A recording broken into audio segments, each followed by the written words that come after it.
नमस्कार. आपण पाहतोय अमेरिका आणि चीन या दोन देशांमध्ये ट्रेड वॉर 2.0 सुरू झालेला आहे आणि अमेरिकेने अतिरिक्त 100% टॅरिफ लावण्याची घोषणा केली.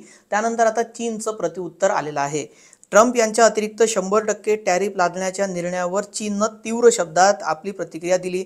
देशाचे हितसंबंध जपण्यासाठी आम्ही मागे पुढे पाहणार नाही असंही त्यांनी म्हटलं.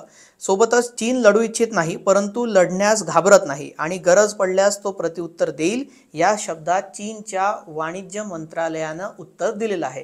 त्यामुळे आता नक्कीच ट्रेड वॉर ही आपल्याला पाहायला मिळेलच. आणि आता चीन कशा प्रकारे उत्तर देणार आहे, कारण अमेरिकेने चीनवर वारंवार नवीन निर्बंध लादले आहेत.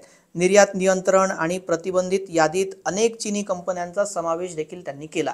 त्यामुळे आता चीनला देखील प्रत्युत्तर कारवाई करावीच लागणार आहे. आणि आता ती प्रत्युत्तर कारवाई जर आपण पाहायला गेलं तर अमेरिकेशी संबंधित जे जहाज चीनच्या पोर्टवर येतात, चीनच्या बंदरांवर येतात, त्यांच्याकडून आता अतिरिक्त पोर्ट टॅक्स आकारला जाणार आहे, असा इशारा चीनने दिलेला आहे.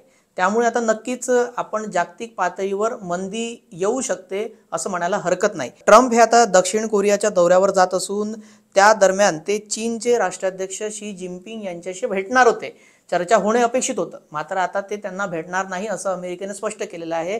त्यामुळे आता या दोन देशांमधल्या आलेल्या कटू संबंधामुळे त्याचा परिणाम भारतावर कसा होईल याबाबत तुम्हाला काय वाटतं हे कमेंट करून नक्की सांगा.